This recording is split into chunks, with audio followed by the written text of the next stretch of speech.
శ్రీకృష్ణార్య తనూజాతం ధన్వంతరి సమప్రభం వరాహమిహిరాచార్యం సర్వరోగహరం భజే. వాసుదేవ.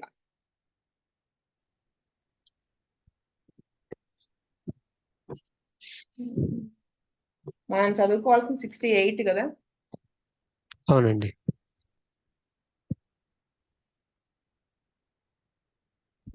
చదువుతారా? వాసుదేవ్ అండి. Case number 68. A boy aged about 18 years came to our dispensary with the following complaints. He was suffering from headache in temples, vertex, and in center of eyebrows since 2 days. He gets headache during cold. Doctor diagnosed it as sinusitis and also gets pain in chest while breathing. Cold headache starts after applying Jandu balm. During headache, suffers from photophobia, sensitive to noise, dislikes to expose to sunlight, and heaviness of head. There was swirling sensation also in head at this time. History of head injury to brick fall at his 9th year and all at his 10th year. He had history of injury to knee many times while learning cycle driving at his 12th and 13th year. All these injuries were treated by allopathic medicines. At his age of 14th year, he suffered from malaria and typhoid fevers, used allopathic medicine. Occasionally, he was getting pain from night with knee to foot while walking, running. Sometimes feels numbness after waking up. He is comfortable in all seasons. There was itching on elbows and slight eczema on feet. Cavity developed in left long tooth and catching type of pain while eating, and it is emulated by pressure. Catching pain in chest, aggravated by bending double. He could not concentrate on studies and easily diverted, but memory was good. He had tension about future due to lack of confidence. He wants to be alone and avoids talking to friends. If he talks with them for 15 minutes, gets irritation. He was staying in a hostel. He gets anger if anybody gives works to him which was not interested. Gets anger if anyone beats on head. Exam tension hurts present. Gets reeling sensation in tension. Sometimes he postpones work. Gets pain in lower abdomen while running. On 5th March 2012, Bujgaru prescribed Arnica 202 doses with 15 days gap. After that, he got relief in headache and maintained on placebo. He continued medicine for 2 months and discontinued. On 9th September, he came to a dispensary with weakness and used allopathic medicine for jaundice 2 weeks ago. Bujjigaru prescribed sulfur 32 dose 15 days gap. After that, he discontinued the medicine. వాస్తవండి. Actually 18 years అండి. Actual history of head injury ఉందండి హిస్టరీలో. 9th year 10th year అలాగే cycle నేర్చుకున్నప్పుడు కూడా 12th. So injuries ఉన్న history ఉంది. So occasionally he was getting pain right నీ అదొకటి ఉందండి. సో బేసికల్లీ పెయిన్స్ ఉన్నాయి. అలా కాకుండా ఈయన మెంటల్ సింటమ్స్ లో కూడా he wants to be alone, avoids talking with friends, అదొకటి ఉందండి ఆర్నికాకి. If he talks with 15 minutes gets irritation. అలాగే gets anger if any head ని టచ్ చేయకపోవడం, యాంగర్ ఫీల్ అవ్వడం కూడా ఉంది. సో దీన్ని బట్టి ఆర్నికా 202 డోస్ వేసాడమని అనుకుంటున్నానండి. అలాగే తర్వాత వీక్నెస్, తర్వాత జాండీస్ సింటమ్స్ ఉంటే ఆ బుజ్జి గారు సల్ఫర్ 32 డోస్ ఇచ్చారండి. వాసుదేవ్ అండి. విజయ్ కుమార్ గారు. వాసుదేవ్ అండి, ఈ కేసులో ఇతనికి హిస్టరీలోనేమో హెడ్ ఇంజరీ ఉందండి. ఆ తర్వాత కొన్ని ఇంజరీస్ కూడా జరిగినాయి. అలాగే టచ్ చేస్తే ఎక్కువ అయిపోవటం అనే సిమ్టమ్, తలనొప్పి కానీ తలను ముట్టుకొని అయిపోవటం అనేది కూడా ఆర్నికాలో మెయిన్ సిమ్టమ్ అండి. అలాగే దాన్ని బేస్ చేసుకునే మేషర్ ఆర్నికా 202 డోసెస్ ఇచ్చారు. తర్వాత మధ్యలో అలోపతికి వెళ్ళిపోయాడు. తర్వాత అతనికి జాండీస్ రావడానికి దాని మీద కూడా బేస్ చేసుకుని మేషారు అది కట్ చేయడం కోసం మధ్యలో సల్ఫర్ వేసి కేసుని క్లియర్ చేశారండి. వాసుదేవ. పూర్ణానందం గారు. వాసుదేవ మేడం. కామేశ్వరరావు గారు. వాసుదేవ వాసుదేవ శ్రీనివాసమూర్తి గారు, వాసుదేవ వాసుదేవ నాది ఆర్నిక మీరు చెప్పిన పాయింట్లే, థర్డ్ పాయింట్. అయితే ఈ సల్ఫర్ 30 ఏంటంటే సల్ఫర్ 30 అఫ్ కోర్స్ జాండీస్ కి వేశారు అన్నారు కదా. వీక్నెస్, ఈ came to the dispensary with weakness used allopathic medicines for jaundice 2 weeks ago. అది వీక్నెస్ కన్వర్జెన్స్ నుంచి బయటకు రావడానికి సల్ఫర్ 30 వేశారు. ప్లస్ అతనికి అది ఇండికేట్ అవుతుంది కూడా, చూడండి 8th point లో చూస్తే he gets anger if anybody gives work to him. చూసారు అది, which was not interested. Sometimes he postpones work. Plus weakness due to jaundice.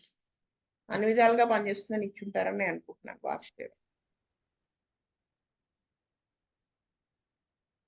ఒక్కోసారి అండి సల్ఫర్ కేసులు ఎలా ఉంటాయంటే నిజమే కదా అన్నట్టుగా ఉంటుంది. నేను ఈ మధ్యన ఒక కేసు చూశాను. అంటే ఒక పేషెంట్ రకరకాల మందులు వాడారు పాపం. అంటే ఏవో వచ్చినాయి, స్కిన్ కంప్లైంట్ వచ్చింది, దానికి అల్లోపతి వాడారు. తర్వాత బీపీ పెరిగింది, దానికి మందులు వాడారు, కంట్రోల్ అవ్వలేదు. మళ్ళీ షుగర్ వచ్చింది, కంట్రోల్ అవ్వలేదు. దాంట్లో నుంచి బ్రెయిన్ స్ట్రోక్ వచ్చింది. అయితే అతను వుడ్ వ్యాపారం చేసేవాడు. అంటే ఎక్కడికో వెళ్ళి చెక్క కొనుక్కుని వచ్చి ఇలా అమ్మటం సంథింగ్ అలా. అయితే రికవర్ అయ్యాడు. అప్పుడు ఇప్పుడు ఏం చేస్తున్నారండి అని ఆక్యుపేషన్ అడుగుతాం కదా. అడిగినప్పుడు ఏం చేయట్లేదు అన్నారు. ఎందుకని ఏమి చేయటం లేదని అడిగాను.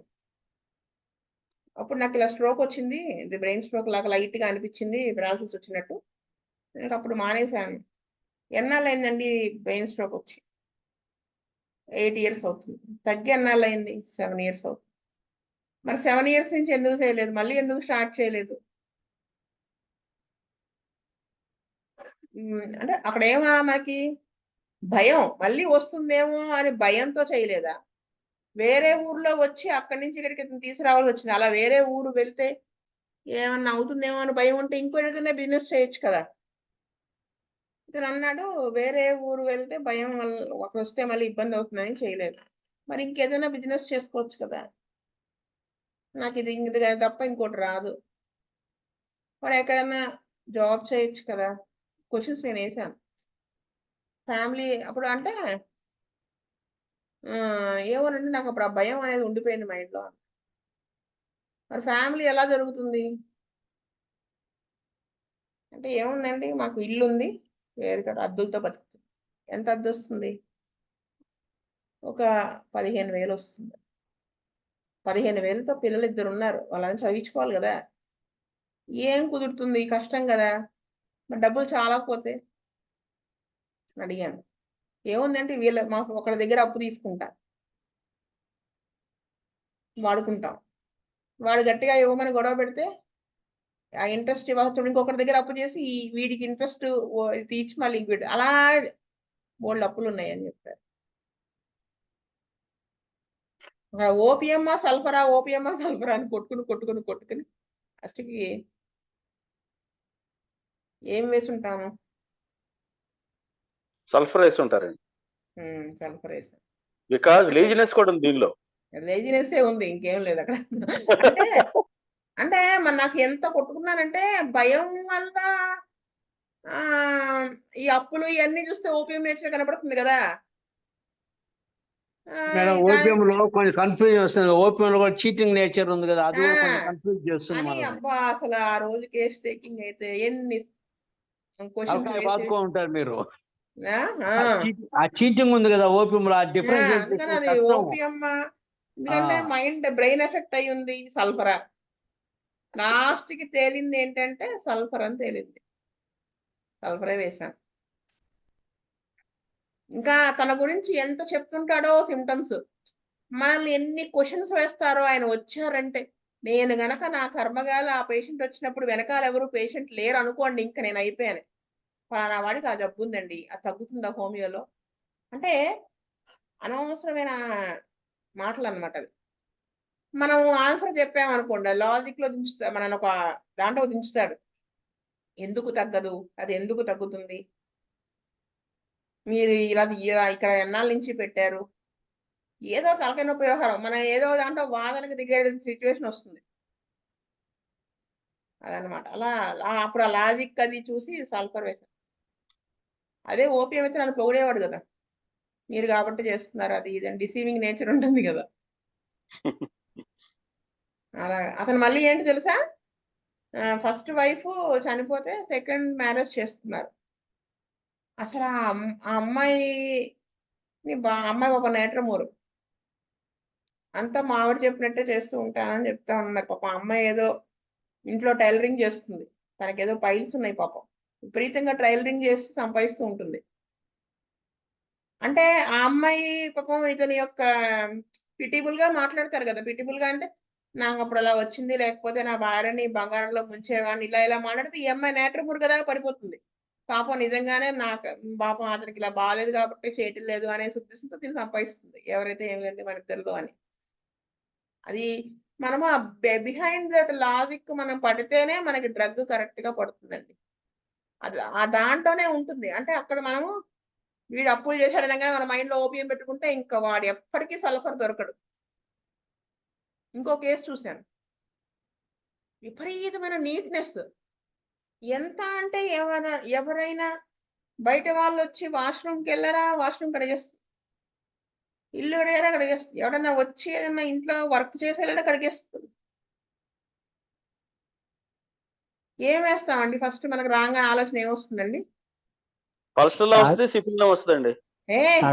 ఆర్సెనిక్ ఆల్బో, ఆర్సెనిక్ ఆల్బో, ఐఎస్ఆమస్ ఉంటుంది. ఐఎస్ఆమస్ లో కూడా ఉంటుంది, ఆర్సెనిక్ ఆల్బో లో కూడా ఉంటుంది.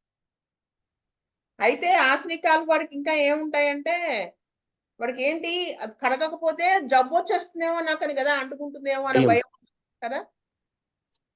హయోసైమస్ వాడికి అదే ఉంటుంది. నేను అబ్బా రాసి రాసి రాసి అసలు వాడు చెప్పిన సిమ్టమ్స్ అయితే అలాగ చెప్తూనే ఉంటా. హయోసైమస్ ఏమో మళ్ళీ నాకు నీట్నెస్ ఎక్కువ, అన్ని ఆర్డర్లో ఉండాలి, అది ఉండాలి, ఇది ఆర్సెనిక్ ఆల్బో రాసి రాసి రాసి రాసి రాసి రాసి 1.5 hours నా లైఫ్ లో రాసిన కేసు అంత ఎక్కువసేపు రాయను. అడిగితే రకరకాల దగ్గులు పెడుతున్నాయి. లాస్ట్ కి సరే ఇప్పుడు ఏమో నీరసం కూడా ఉంది, విపరీతమైన నీరసం. ఆర్సెనిక్ ఆల్బోలో వీక్నెస్ కూడా ఉంటుంది కదా. అయితే ఆవిడ పాపం హౌస్ వైఫ్ అన్నమాట. అయితే అడిగాను ఒకటే క్వశ్చన్, ఇప్పుడు నువ్వు కడగకపోతే ఏమవుతుంది? ఇప్పుడు వాళ్ళు వచ్చారు చేశారు, అవన్నీ చేయలే చచ్చిపోతున్నాను నేనంటే, చెయ్యకపోతే ఏమవుతుంది అన్నాను. కంట్రోల్ చేసుకుని ఉండొచ్చు కదండి మీరు అన్నాను. కంట్రోల్ చేసుకొని ఉండొచ్చు, కానీ నా థాట్స్ నా కంట్రోల్ లేవు, ఇంకదే గుర్తొస్తూ ఉంటుంది. ఇంకా అది కడగలేదు కడగలేదు కడగలేదు కడగలేదు, లాస్ట్కి నీరసం వచ్చేస్తుంది. ఆలోచించి ఆలోచించి ఆలోచించి నేను ఏమి ఆలోచించని పరిస్థితుల్లోకి వచ్చి పడుకుని నిద్రపోతానని చెప్పింది. ఏం డ్రగ్ అండి ఇప్పుడు? Arsenic alb madam. ఏమన్నా మీరు స్ట్రాంగ్ గా ఫిక్స్ అయ్యారబ్బా. సరే మీతో తెప్పిస్తా డ్రగ్, ఇంకొంచెం సిమ్టమ్స్ చెప్తా. ఇంకా తను వాళ్ళ ఇంట్లో హస్బెండ్ పిల్లలు అంతా మంచిగా ఉంటారు, ఎవరి వల్ల ఏమి ఇబ్బంది లేదు. కానీ ఆ ఈ మ్యారేజ్ కి ముందు జాబ్ చేసింది అమ్మాయి. ఆ జాబ్ చేసినప్పుడు అక్కడ ఎవరో అమ్మాయి బాగా అటాచ్ అయిపోయింది వాళ్ళతో, అంటే ఆడవాళ్ళే. వాళ్ళు ఆఫీసులో తన హయ్యర్ అఫీషియల్స్ బాగా ట్రబుల్ ఇచ్చారు. ఎంత ట్రబుల్ ఇచ్చారంటే అసలు ఈ అమ్మాయే పెద్ద లెక్సెస్ లా ఉండేటువంటి అమ్మాయి బాగా స్ట్రెస్ ఫీల్ అయిపోయి వీక్ అయిపోయి ఇమాన్సియేషన్ అది వచ్చేస్తూ ఉంటే, అప్పుడు వెంటనే ఇంక తను మాన్పించేశారు, జాబ్ మాన్పించేశారు, మ్యారేజ్ సెటిల్ అయిన చేసేసారు. ఇంకొక సిమ్టమ్ కూడా చెప్తాను. ఎవరన్నా ఒక మాట అంటే అది గుర్తుపెట్టుకుని టైం వచ్చినప్పుడు వాళ్ళకి సమాధానం చెప్పేటువంటి అమ్మాయి, చిన్న మాట అన్ని అవతల వాళ్ళ ముందు ఏడవడం ఇష్టం లేకపోయినప్పటికీ విపరీతంగా ఏడ్చేయడం, అన్కంట్రోలబుల్ వీపింగ్, ఇవన్నీ ఉన్నాయి. ఇప్పుడు ఏం చెప్తారండి డ్రగ్? ఇగ్నీషియా, మ్మ్హ్మ్. Palestilla. Acid fast.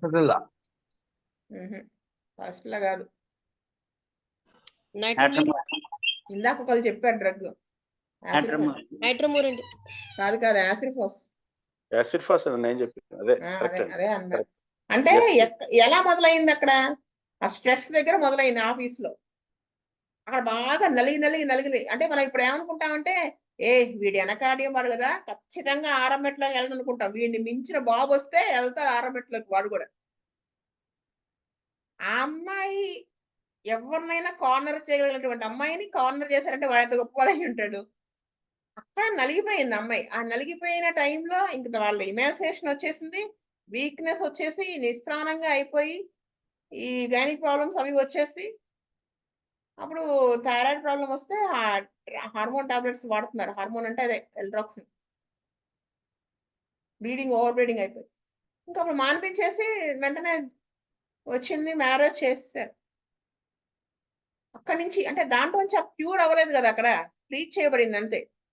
అది నెమ్మదిగా ఇంకా ఎక్స్టెండ్ డిసీజ్ ప్రోగ్రెస్ అవుతా వెళ్ళింది. డిసీజ్ అంటే హోమియోపతిక్ డిసీజ్ అండర్లైన్ గా వెళ్తూ అది ఏమైంది, ఏ థాట్ ని కంట్రోల్ చేసుకోలేకపోతుంది.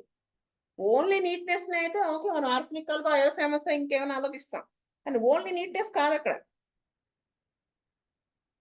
ఏమీ అంటే వీపింగ్ కంట్రోల్ చేసుకోలేకపోతుంది, యాంగర్ ని కంట్రోల్ చేసుకోలేకపోతుంది, ఏ థాట్ ని కంట్రోల్ చేసుకోలేకపోవటం, దాని గురించి ఓవర్ థింకింగ్, అనవసరమైన థింకింగ్, నెగిటివ్ థింకింగ్, మళ్ళీ అదేమో అదేమో అదైపోతుందేమో ఇదైపోతుందేమో వేస్తే మంచిగా వైటాలిటీ ఇంప్రూవ్ అయిందండి.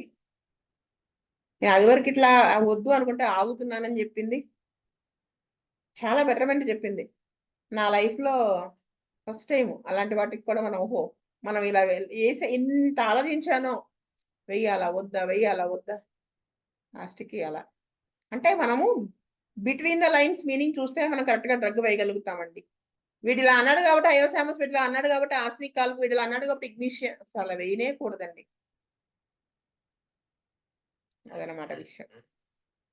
నెక్స్ట్ కేస్ చిన్నదే కదా అది. మీరు చెప్తుంటే యాసిడ్ ఫాస్ట్ ఇప్పుడు ఇంత డీటెయిల్ గా గారు గురు పూజల్లో ఒక కేసు చెప్పారు మేడం. జలుబు వచ్చింది ఒక అమ్మాయికి, ఎంత ఏ మందులు ఇచ్చినా తగ్గడం, బ్యాచులర్ ఇచ్చాడు, ఇంకోటి జలుబు సమస్య, అందరి మందులు ఇచ్చినా తగ్గలే. ఆఖరికి అడిగాను, ఏమ్మా నీ సమస్య ఏదంటే, మా ఫాదరు మదరు కొట్టుకుంటారు సార్, నా అందువల్ల దిగులు ఉందని. దాంతో యాసిడ్ పాస్ చేస్తే తగ్గిపోయిందట అమ్మాయికి. గురు పూజలో సార్ చెప్తున్నారు కొండారెడ్డి గారు. అది అదే చెప్తున్నా కదా, మీరు చాలా డీటెయిల్ గా చెప్తుంటే గుర్తుకొచ్చింది మేడం ఇప్పుడు అది. అంటే యాసిడ్ పాస్ కి జలుబుకి ఏం సంబంధం ఉంది, అయిపోయిందా మీరు చెప్పిన కేసుకి యాసిడ్ పాస్ కట్ట ఏదైనా కొంత స్ట్రెస్ లో వచ్చే జలుబుకి అసలు ఏం సంబంధం లేదు కదా. అది ఆలోచించే విధానం. బుజ్జి గారు అంటుంటారు, ఆ డైమెన్షన్ లో ఆలోచిస్తూ అంటుంటారు కొన్ని పాయింట్స్ స్పెసిఫిక్ గా చెప్పేటప్పుడు. అట్లా యాసిడ్ పాస్ మీరు చెప్తుంటే అది గుర్తుకొచ్చి, నేనైతేనే వాడిని కొట్టేస్తాను కాబట్టి వేయకూడదు. అవును, మీరు చెప్తున్న విధానాన్ని బట్టి గుర్తుకొచ్చింది మేడం. Okay, super. అబ్బా, ఇలాగే అందరూ షేర్ చేసుకోండి, మేము కూడా నాలెడ్జ్ గెయిన్ చేసుకుంటాం. మేడం, ఈ కేసులో చిన్న డౌట్ ఉందండి. అది 3వ పాయింట్ హెడ్ ఇంజనీర్స్ హిస్టరీ ఉంది, అలాగే ఆర్నికాకి 8వ పాయింట్ కూడా మనకి ప్రామినెంట్ గా తీసుకోవచ్చా? యాంగర్ 3వ పాయింట్ అని చెప్పారు మీరు, 8th పాయింట్ చెప్పలేదు. ప్రామినెంట్ గా యాంగర్ కూడా ఉంటుంది కదా హార్నికాకి, చాలా యాంగర్ గా హెడ్ వాడికి యాంగర్ కంటే ఆందోళన ఎక్కువ ఉంటుంది. యాంగర్ ఎటువంటి యాంగర్ అంటేనండి, ఒకసారి వాడు అర్ధరాత్రి లేచి నాకు గుండె పట్టేస్తుంది అంటే పట్టుకెళ్తారు కదా, ఇంతవరకు అంగమే పట్టుకెళ్తారు. రెండోసారి పట్టుకెళ్తారు, మూడోసారి వీడు ఇంతేగానే వదిలేస్తారు కదా, అప్పుడు వాడి కోపం వస్తుంది. నేను చస్తే గానీ మీకు తెలియదు, నాకు పెద్ద జబ్బు ఉందంటే మీకు అర్థం కావట్లేదు అసలు. ఏమంటారు, డబ్బులు కట్టి డాక్టర్ సీట్ కొనుక్కున్న డాక్టర్ల దగ్గరికి పట్టుకెళ్తున్నారు, డాక్టర్లు సరైన డాక్టర్ దగ్గరికి తీసుకెళ్ళట్టుగా, అలా కోపం వస్తుంది వాడికి. అంటే ఈ యాంగర్ ఆర్నికాకి ఇండికేట్ అవ్వదని నేను ఎలా అనుకుంటున్నానంటే, he gets anger if anybody gives work to him which was not interested. ఇష్టం లేని పని వాడికి ఇస్తే యాంగర్ వస్తుందంటారా ఆర్నిక వాడికి? నేనే బాబోయ్ మీరేంటి అసలు, నేనేం చెబుతాను మీరు ఏం చేస్తున్నారు? చెప్పండి నేను మేడం. చెప్తాను ఇప్పుడు సల్ఫర్ గురించి. అంటే ఆర్నిక ఎందుకు కాదు ఈ సిమ్టమ్ లో యాంగర్, ఆర్నిక యాంగర్ సల్ఫర్ కాదంట. గురించి మేడం గారు చెప్పేది. ఆర్నిక యాంగర్ కాదు అంటానికి చెప్తున్నాను. ఈ కేసు ఎందుకు, ఎటువంటి దాంట్లో యాంగర్ వాడికి ఉంటుంది, ఆర్నిక వాడికి వాడెక్కడ ముట్టుకుంటాడేమో అని భయంతో ఉంటుంది, వాడు వచ్చి ఎక్కడ మీద పడతాడో అని భయం ఉంటుంది. వీడికి ఏదో పెద్ద జబ్బు ఉంది గుర్తించడం లేదు, అసలు నేను అర్ధరాత్రి లేచి ఏడుస్తుంటే నన్ను కనీసం వీళ్ళు కంగారు కూడా పడట్లేదు అని ఉంటుంది. ఆర్నిక వాడికి ముట్టుకుంటానే భయం, ప్రాధేయపట్టం కూడా ఉంటుంది, కాపాడని జరుడుగా. అది అంటే యాంగర్ అలాంటి వాటిల్లో ఉంటుందండి. అయితే వీడికి ఇక్కడ ఆర్నిక అనేది నేను ఎందుకు చెప్పలేదంటే, ఈ సిమ్టమ్స్ ఎందుకు తీసుకోలేదంటే, ఇక్కడ he gets anger if anybody gives work to him which was not interested. వాడికి ఇష్టం లేని పని ఎవరైనా చేయమంటే వాడికి కోపం వస్తుంది. సల్ఫర్ లాజిక్ కనిపించట్లా, ఎవరన్నా పని చెప్తే కోపం వస్తుంది. Gets anger if anyone beats on head. Exam tension, ఇవన్నీ ఉన్నాయి అనుకోండి. ఇంకోటి sometimes he postpones work. ఇది పోస్ట్‌పోన్‌మెంట్. అంటే మనం ఇవన్నీ ఇలా చూసుకుంటే, లేకపోతే ఏముంది, ఈ had tension about future due to lack of confidence అన్నాం అనుకోండి. ఇది చూస్తే మనకి ఏం డ్రగ్ గుర్తొస్తుందండి? టకటకా వెళ్ళిపోతాం లైకోపోడియం. ఎగ్జామ్ టెన్షన్ చూస్తే అర్జెంటినైట్రికో లైకో ఎన్ని వెళ్ళిపోతాయి. అది అసలు పాయింట్ ఇక్కడ ఉంటుంది. ఈ బుజ్జిగా ట్రీట్ చేసిన కేసెస్ లోనే ఒక సల్ఫర్ కేసు రాశాను నేను, అది ప్రెజెంట్ చేసినట్టున్నాను ఎక్కడో సెమినార్ లో కూడా. సరే ఎంత బుజ్జిగారు ఏం పట్టారా బాబు అనిపించింది. అంటే అతను ఏదో చెప్తాడు, నాకు గుర్తులేదు, ఎతికి చెప్తానులేండి నెక్స్ట్ సండే. ఒక్కటే సెంటెన్స్ లో పట్టారు ఆయన సల్ఫర్. ఇతను ఏం పని చేయడు. చెప్తా, ఏదో ఇష్యూ అయ్యి కోర్టు కేసు అయ్యి జాబ్ తీసేశారో సరే జాబ్ మానేశాడు. అక్కడి నుంచి నాకు వాళ్ళు అలా చేశారు కదా, నాకు భయం ఏర్పడిపోయింది. పని చేయాలంటే ఇలా చేస్తే, వర్క్ చేయాలంటే ఒకళ్ళ దగ్గర నన్ను అలా ఇరికించేస్తారేమో కోర్టులో, అదే మన కేసు అయింది కదా అని భయంతో నేను ఉద్యోగానికి వెళ్ళలేకపోతున్నానని 2-3 ఉద్యోగాలు మానేసి వస్తాడు. బుజ్జిగారు సల్ఫర్ వేస్తే వెళ్ళాడు ఉద్యోగానికి. అబ్బా ఏం చూసారా బాబు ఈయన అనిపించింది ఆయన. అదనమాట విషయం. భలే జరిగింది ఇవాళ క్లాస్. డౌట్ క్లారిఫై అయిందా వేణుగోపాల్ గారు? అయింది సార్, అయింది. సరే, మళ్ళీ ఇవాళ వచ్చే వారం కేస్ టేకింగ్ క్లాస్ ఉంటుంది. నెక్స్ట్ క్లాస్ తో కేస్ టేకింగ్ క్లాస్ అయిపోతుంది. స్వస్తి ప్రజాభ్యః పరిపాలయంతాం న్యాయేన మార్గేణ మహీమహీః. గోబ్రాహ్మణేభ్యః సోమస్సు నిత్యం. లోకా సమస్తా సుఖినో భవంతు. లోకా సమస్తా సుఖినో భవంతు. లోకా సమస్తా సుఖినో భవంతు. ఓం శాంతి శాంతి శాంతి. వాసుదేవ వాసుదేవ వాసుదేవ.